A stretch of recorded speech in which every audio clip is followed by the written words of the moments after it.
Ramji. So we may talk about the meditation, and we may talk about spirituality.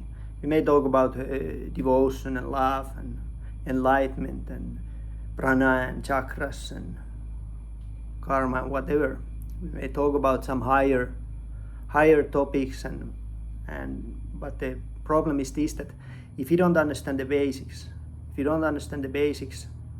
which in yoga is called vidyasana, the foundation for the transformation of the consciousness, and on the Vedic traditions, Puranic traditions, we call sambandha tattva. If you don't lay down this foundation for the consciousness to move, consciousness doesn't move in the right direction, which means that one have to actually change one's action. First of all, one has to change the outlook of the life, and then one has to change their actions so that they are aligned. And that's only when the consciousness is moving in the right direction. Because there's vasana, there's desire, there's va-itsa, which is the willpower, and then there's kriya, the action. So this is, no one becomes enlightened if there's no desire. And there's different dimensions, there's different destination on the spiritual understanding. So example, if someone is aiming for nirvana with the proper means, it doesn't mean that they enter into the nirguna Brahman, or they go back to the supreme abode in the Vaikuntha, which means that one has to have that conscious effort. In a similar way than the material level, when we have, if you want to become mathematician, you have to have the desire, you have to have willpower, you have to be action aligned. Otherwise, it's impossible for you to become. It doesn't happen by accident. Even if you have that karmic, like an inherent tendency, that kutastha tendency, that you have talent, so-called talent, to become, example, mathematician, you still have to take the action, and you have to still move towards the direction of that skill. Okay, and when we have this concept, of abortion, which is something that you cannot take out of that. People take it as a very problematic, although it is very simple. Okay, yoga is explained in the different levels, and we go through it now. So there's the ahimsa level of the on the moral level, which is called niyamartha, ahimsa. So one shouldn't. That's the first one. I will divide it into 5 parts. So ahimsa is the first, and that's the niyamartha, which means that one shouldn't cause the harm to other living beings. Okay, because I get always equal and opposite reaction from that if I cause the harm to other living beings. And especially, you cannot stop the violence in this world, because you breathe, you kill so many microbes, and like small living beings, when you walk, the insects and stuff, you cannot really stop the violence, but you should minimize, and you start at minimizing that from the top level. Okay, and there's three groups which are where you get very strong karmic reactions, and these are considered in that sense innocent, because these living beings on this state, they don't create the karma, and by obstructing their development, karmic development, I get the big karmic reaction. So one is those who are, of course, those who are properly situated in the spiritual path. Example, saints, they are considered innocent. If one is near the spiritual consciousness, or one is already there, one is considered as innocent. Okay? Another is the animals. Animals are innocent because animal is burning the karma. Animal life, although it is very tamasic, the mode of ignorance, generally, they are burning the karma. So if tiger is kill the antelope, or lion is killing the antelope, it does not get the karmic reaction. It's not good or bad. It's acting through its senses. So killing the animal is killing the innocent living being. Okay, and then there's some small child between the jati, which is that when the sperm enters into the egg cell, that's where the life starts. That's when the spirit is injected in the womb, and then that jati ends to the jati karma, where the child is about 5-year-old. Child doesn't create the karma throughout this time by killing, especially killing the child in the womb, or killing the child that is less than 5-year-old. Especially it's severe karmic reaction from that. So that's from the Niyamartha, from the perspective of moral and ethics. Okay, and then there is this Swadharmic, which means that this Astic Dharmic, which means that this theological part, how yoga explains. First of all, it's explained in the theology of the yoga. It's explained everywhere from the Sushruta Samhita, the Rig Veda, Adharva Veda, Mahabharata, that one shouldn't kill baby in the womb. Almost every scripture, and we see that other traditions as well. On the Buddhist traditional Buddhist text is explained, because this mes the cetana, that illusory consciousness, which is consciousness which is preceding the state of nirvana, so which means that one cannot align with the dharma, which means that like achievement of nirvana becomes impossible. And of course we know Abrahamic religions. You can see that if you see it from the perspective of this kind of universalism, you can see that it's almost every like a spiritual, proper sattvic spiritual tradition, they are condemning this action. So if you wanna looking for this kind of universal principles, you wanna allow the universal principles to go forward in the spirituality, this is one here. Okay, this is universal. Okay, common denominator. Okay, but we can see that the yoga is explained everywhere in the scriptures, that these and the Dharma Shastras as well. Yogas, Vedic, Puranic, Karma Mimamsa, all these 6 darsanas basically are condemning this. Jainism as well is condemning this action, and like why is it? Because it basically disturb you. If I kill the baby in the womb, Garbhahatya, I'm disturbing that cycle of samsara of other living being, and one shouldn't.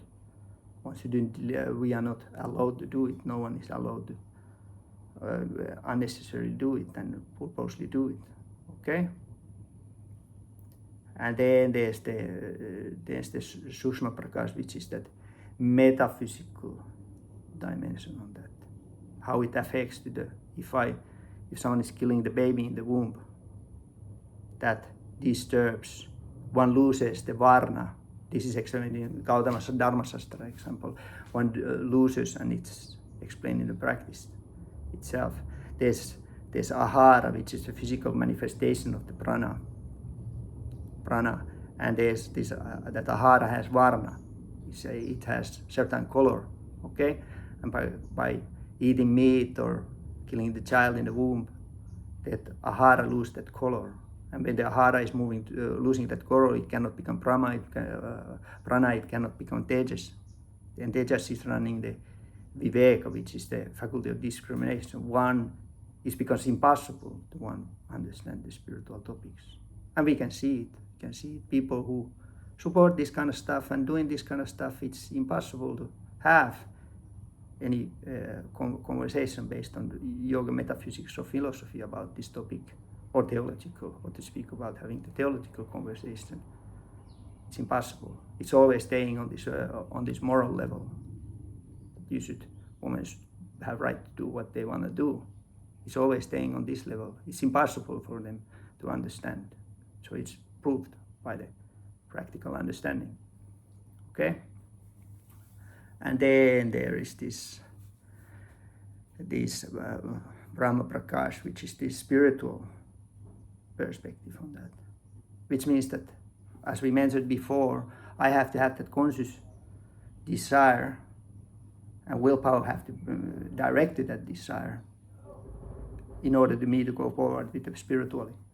It's not that one becomes involuntarily spiritually enlightened. So I have to align my actions to that, because that's how the consciousness is moving towards that. And if you walk the Buddhist path, or you walk the Christian path, or you want to walk the path of yoga, I have to choose I have to follow the rules of and regulations of that particular system and paradigms of the particle system in order to move that direction. It's not that all end up on the same destination. Consciousness is directing the action, and action is directing the consciousness. And when we do, so if we don't understand this, we are not really moving on that direction, on the goal of the yoga. What is the goal of the yoga? It's the Brahman. Was it the Atma Prakash self-realization? Was it the Nirguna Brahman realization, which means that this seeing all is one, there's only one spirit? Or is it the Bhagavata realization, seeing that there's supreme above everything, that the God is above everything else? These all are spiritual levels of understanding, okay? Which means that they share the same basic qualities of the spirit. So basically, if you kill the baby in the womb, you don't understand the eternal nature of the consciousness.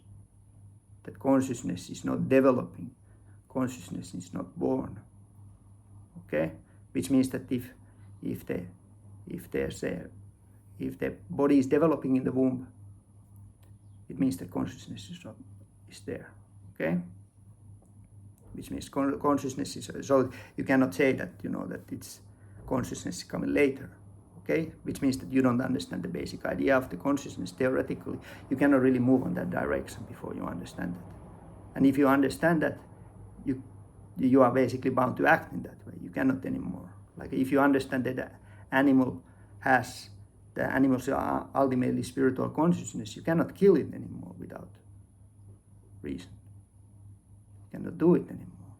It's impossible because it's conflicting that actual movement of consciousness itself.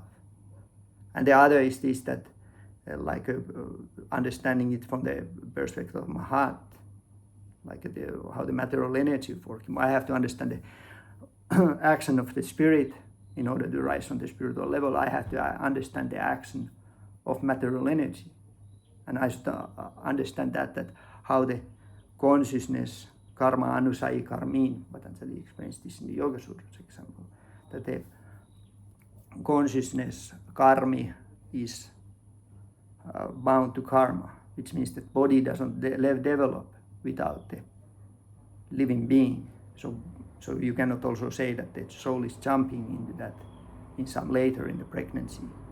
The soul is jumping into that body. That body is developing without the consciousness.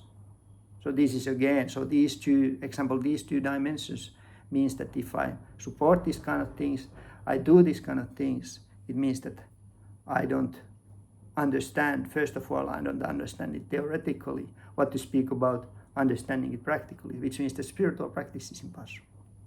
It's simple. You're not really going forward because I don't understand these basics. So this is important. All these kind of things, these basics like Vidyasthana and Sambandha, they are not taught anymore. You understand? Everyone is focusing on some meditation or some, superficial idea of the devotion and love, and opening the chakras and stuff like this, thinking that we are higher level. Even we haven't yet go to kindergarten. I think we can handle this kind of university level stuff. And because if you don't understand this Vidyasthana and this Sambandha Tattva, we cannot move forward in the spiritual practice. We cannot go forward with that. And it's not taught because, of course, we have all kind of, people there doing these teachers trainings and stuff like this, like people are so under-educated. And then they are teaching. You are actually destroying your own ability to do this spiritual practice by taking this kind of direction. So one should instead of always bringing these labels, someone is misogynist or sexist or something, one should take time. Of course, we don't care about this kind of labels, so it doesn't really hurt. We care about the reality. We care about moving forward spiritually, and we don't stop helping others as well. Moving forward spiritually, one have to do it for oneself. That's the meaning of life. One have to do it to others. And even if there's some resistance, that's no problem. That's just a nice thing.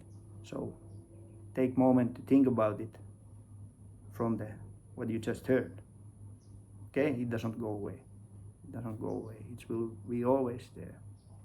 And not only on the yoga, on the Hinduism, Jainism, Christianity, Buddhism, Islam, all the mainstream and this kind of more sattvic spirituality, these things don't never go away. So it's either we there aligned or we not aligned. And those who are Vaishnava especially, they should do it, who worship the Lord Vishnu. One of the names of the Lord Vishnu is Jatin. Jatin is one who protects the soul in the womb. That's the name of the Vishnu. So if you worship the Vishnu, especially you have to, or Krishna, who is the same person. So you have to especially understand this. There's no option. Sri Radheshyam.